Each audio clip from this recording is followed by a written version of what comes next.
This is the first time I've ever ridden this bike off-road. And the first thing I can say about it is odd. Hey everybody, I'm Ethan, and today we're checking out the Polarna M6 folding fat tire electric bike. Next on Now Let's Review. Okay, so here we are with the Polarna M6. This is, as you can see, a very interesting shape. That's because it is a folding fat tire bike. So yeah, the whole concept of folding fat tire bikes to me just doesn't make any sense. It still has to be a big bike for it to work. This bike still weighs 70 pounds. It's not light. It's not easy to lift and move around. The only thing it does is fold in half at this hinge right here, which is also what you have to do to get the battery out. You have to unfold the bike to get the battery out because it's in here. So to fold this bike, you gotta pull this little tab here, open it up, then you just very awkwardly like break it open with your knee, and then you can just kind of struggle to fold the bike. This is a two-person job essentially, and it doesn't lock in place once it's been folded. All it does is fold into this gigantic lump that's, I would argue, harder to move. I guess if you want a fat tire bike and you have an SUV and not a pickup truck or something, and you want to be able to fold it up into a gigantic cube kind of thing, and then just transport that in your SUV, I guess that's where something like this would be ideal. That's the only thing I can see where you'd want this over any other given fat tire bike. But like, you could not fit this bike into anything smaller than a mid-size SUV, even when folded up. Also, right off the bat, I think the first thing worth pointing out is how monstrously tall the handlebar stem is. It is way too tall. It makes riding this very awkward. I don't like the way it rides. In order to have the bike turn on and work, you have to have the key, which is right here, stuck up underneath it. If I turn this off so I can take the key out, the bike won't run. It won't turn on, it won't stay on. So you have to have the key here, locked in place and just dangling here to get caught on something in order to use the bike. Really don't like that. So now that we've covered the fact that it's a folding fat tire bike, we'll just look at some of the actual statistics. So we have a 750 watt hub motor on the rear wheel. It's fine. I think this tops out at around 30 miles an hour, which is pretty good. I think that's a reasonable speed for an electric bike. So it has a 48 volt, 15 amp hour battery. Gives it a claimed range of 40 to 46 miles on just the throttle. On the website, it claims that it has 5 levels, but it has 3 levels of pedal assist. Also, you can't use the throttle, which by the way is on the wrong side. You can't use the throttle if the pedal assist is off. You have to have the pedal assist on, and then you can use the throttle. 8-speed Shimano Altus, it's fine. It's the typical e-bike shifter and transmission, it's fine. It also has front and rear hydraulic disc brakes, which is a very, very nice touch. Front and rear fenders also have a headlight. The front here has a brake light as well that lights up when you grab the brakes. Got 20 by 4 inch tires on it, and it's got this rear rack so you can put stuff on it if you want. The cable management is decent, and the reason that it sticks out this much I think is because the handlebars do fold. So when you do fold the handlebars down, which is not actually very easy to do, really not easy to do. Oh my God. Geez, I need to hit the gym more apparently. I can't even get that to full. I'll try that later. I was trying to unfold this earlier in the video and couldn't do it. So I've been trying some more, and I've even loosened the screws. I cannot get this thing to fold, so I think that might be a big problem. Finally got this thing to budge a little bit using a fucking mallet. That's the amount of effort that was required to open this thing. Now the handlebars fold down. So here you go. Here's the complete folding dimensions. It's still pretty big. Okay, so here we are at the back of my car. I have a Accord coupe, so got the 2-door. And even so, this is a very big trunk. I can fit a good amount of stuff in here. There's also just no good way to do this because it's really heavy. And here we go. Problems right away. Yeah, the wheels the wheels don't even clear this. It is not gonna fit in my car. Screen. Amazing. Full color screen. It's a really big screen too. Got your speed, Motor output power, odometer, trip distance, battery level.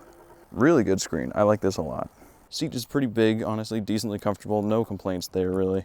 When you're riding bikes of any kind, but especially electric bikes, I highly recommend wearing a helmet, and especially recommend wearing these Lumos helmets that we have. Lumos has partnered with us for a while now. They make these awesome helmets. They have integrated headlights, taillights, and also directionals. So you can strap this little remote to your handlebars, has a left and right signal on it, really easy to use, so you don't have to worry about using hand signals. You can keep your hands on the bars and use these remotes to signal where you're going.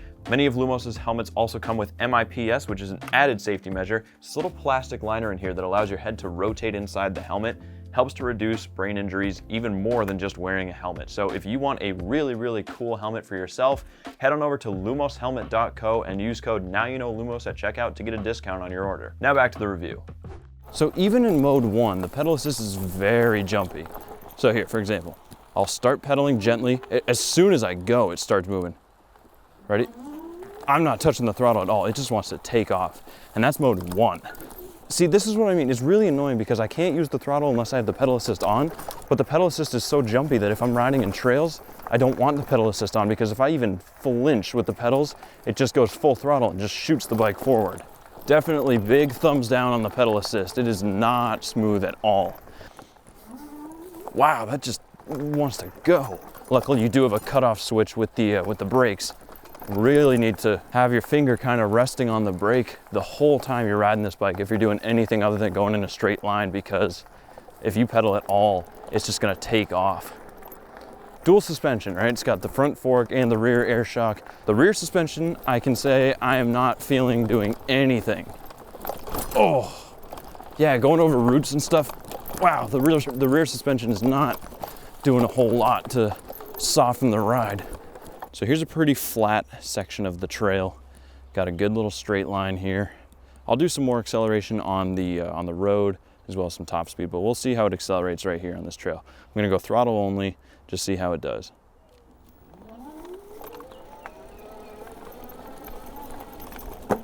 Slow. Slow for a 750 watt motor. The brakes do feel good. So they are hydraulic brakes. They have the nice hydraulic brake feel. So yeah, the tires are fine. They seem to grip all right though. I mean, I'm in obviously roots and rocks and stuff, and also there's some sand on this trail and a bunch of loose pine needles and stuff, and it hasn't really slipped, so tires are good. The overall build quality of the bike itself seems pretty good. Like, it does feel like a solid bike. Like, nothing as far as build quality, with the exception of the headlight that is flopping around right now, is concerning me, and that's probably just because I didn't tighten it enough before I took it out on the ride. But overall, yeah, build quality is fine. I see no issues with the build quality. I think the biggest takeaway that I have for this bike is that I am entirely avoiding pedaling with it, because the pedal assist is just so not enjoyable to use. I would like to point out right now, I'm not pedaling, nor am I using the throttle, and the bike is going full throttle. I'm not pedaling, I'm not touching the throttle, and the pedal assist is just still pushing me along. There's no cruise control feature that I know of. I'm still not pedaling. So I finally had to hit the brakes there because I would have just launched over that root. But I mean, that is really bad. That is the worst pedal assist full throttle lock I've ever experienced on a bike. That in the hands of an inexperienced rider is a recipe for a hospital visit. All right, so I'm not gonna pedal, I'm just gonna go full throttle. I'm averaging like 28 miles an hour, pretty good. Also, if you're a cyclist, just stay on the right side of the white line. It's really not hard to do. Just saying. Coasting down this hill. We'll test the brakes when we get to the bottom. All right, ready? 28.